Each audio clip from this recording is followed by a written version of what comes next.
Je chevauche le vent du nord, au sud, de l'est, à l'ouest, de liane d'étoiles en liane d'étoiles. Je parcours le monde. Je suis Zaina. Tirez-moi la langue et je vous donnerai des mots pour entendre, des mots pour réveiller les cœurs, des mots encore et toujours pour étancher la soif, pour retrouver le rire. Pour les 1 an de la médiathèque et dans le cadre de la féerie d'hiver, la Pléiade a proposé vendredi soir un conte musical intitulé Zaina. Créé en 2003 et interprété par Marizeut Wieczorek, ce spectacle basé sur le langage et le pouvoir des mots permet à cette artiste lyrique et comédienne d'origine polonaise de chanter et de jouer pour les enfants, mais aussi pour les adultes. C'est vraiment des spectacles conçus pour les enfants, fabriqués, pensés pour les enfants, mais qui très volontairement non seulement peuvent concerner des adultes et faire réfléchir des adultes, mais enrichir aussi vraiment des adultes et questionner un positionnement de soi ou faire réfléchir à sa propre attitude par rapport aux situations qui sont proposées dans les spectacles. Zaina a fortiori, puisqu'il est axé sur le langage et le pouvoir des mots.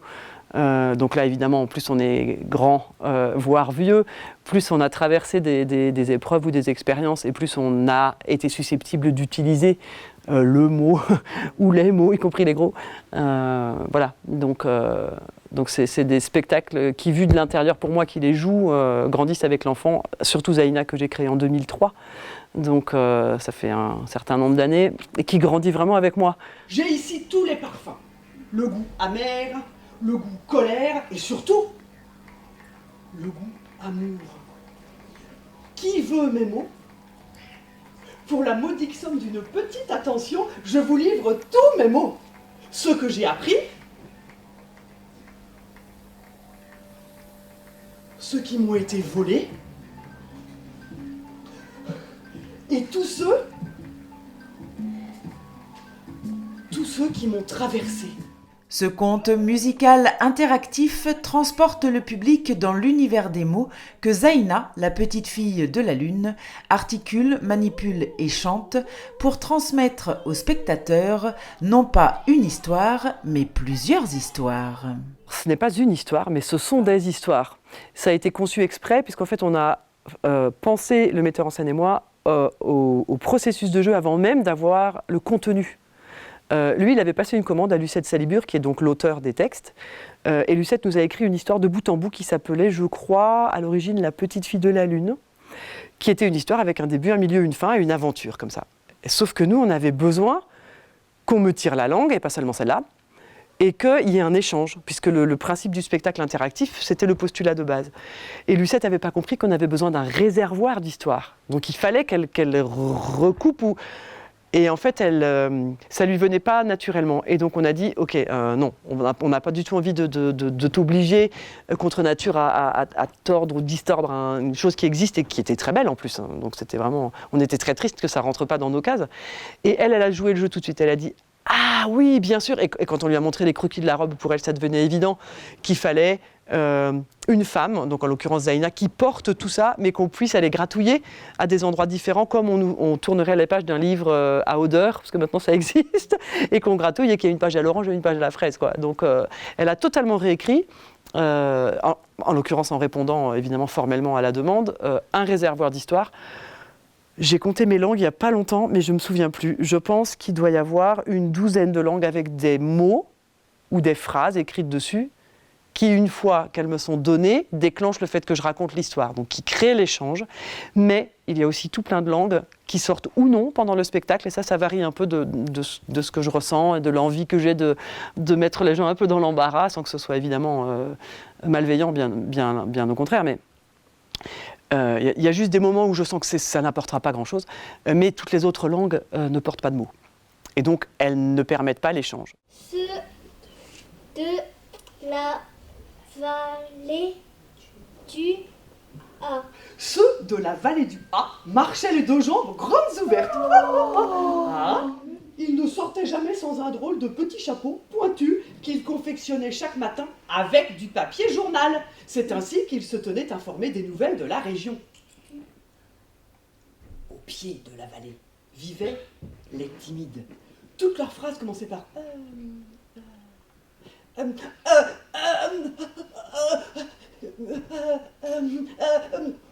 si bien que ceux qui résidaient sur les flancs du Morne se moquaient d'eux sans réserve. Regardez, voici un... Ils étaient si moqueurs qu'on les avait baptisés.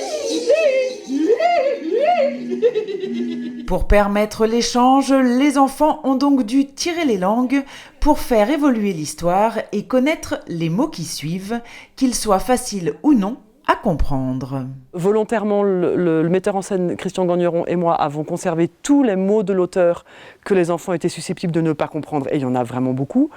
On aurait très bien pu, avec son accord, et elle était prête, écrémer entre guillemets, ou niveler un peu par le bas en s'assurant qu'ils allaient tout comprendre de suite. Et volontairement, on s'en est vraiment gardé, parce que d'une part, ils ont des enseignants, d'autre part, ils ont des parents. J'ai cité les enseignants en premier parce que c'est souvent aussi des représentations dans un cadre scolaire.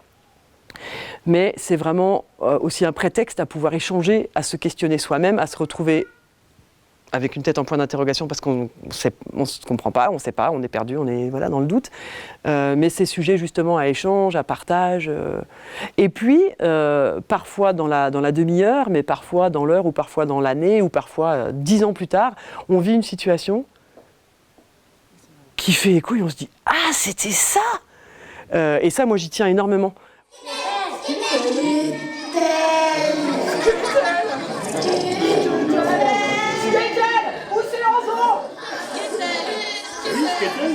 Skeetel, poussé en zoo, les insultes l'avaient traversé de part en part comme les balles d'une mitraillette.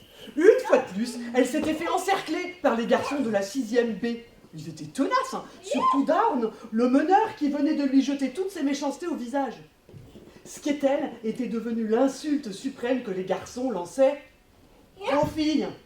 Détourné du mot squelette, Skeetel était synonyme de putain, et zo dans... Ouais, c'est pas fini. Et zo dans Océan Zo, zo était censé souligner l'état de décomposition avancée du Skeetel. Zaina permet également au public de découvrir des airs d'opéra mélangés à des sons d'aujourd'hui. En fait, dans ce spectacle, j'utilise ma voix un peu dans toutes les couleurs, de la bossa nova au slam, en passant par le pastiche d'opéra baroque français, en repassant par le rap et en allant à de la mélodie française début 20e, en tout cas une sorte de copie ou pas de parodie parce que ça reste très sérieux, pas au sens coincé, mais au sens... les choses ont été écrites pour être belles, et donc il y a une vraie recherche esthétique dans tout ça, de la part du compositeur qui s'appelle Jonathan Pontier. C'est un peu ma voix dans tous ces états, effectivement, oui. En tout cas, il y a des choses que je susurre et d'autres choses qui sont beaucoup plus portées. Je pense que ce spectacle-là, il est vraiment destiné à ouvrir des fenêtres, les cœurs, les oreilles, les yeux, et pas forcément à donner des réponses. C'est ouf. C'est ouf, c'est ouf. Tes mots voulaient dire quelque chose, maintenant ils sont devenus ouf. C'est vrai, tu kiffes, tu keufs, tu meufs. Tu flippes, tu flashes, tu moufes, ça c'est ouf, tu moufes. Quand je t'entends prendre le train de ton vocabulaire, honnêtement je vais te dire, tu prends le train en marche arrière. C'est ouf, c'est sûr, tes mots voulaient dire quelque chose, maintenant ils sentent la sueur. Tu crois que ça tue, que c'est terrible et que ça dézingue. Pourtant tes mots perdent du sens, c'est dingue. Mais toi tu dis c'est mortel et ça tue trop de parler le langage texto. Moi, si j'étais toi, des fois, je m'inviterais au club fermé de l'onomatopée.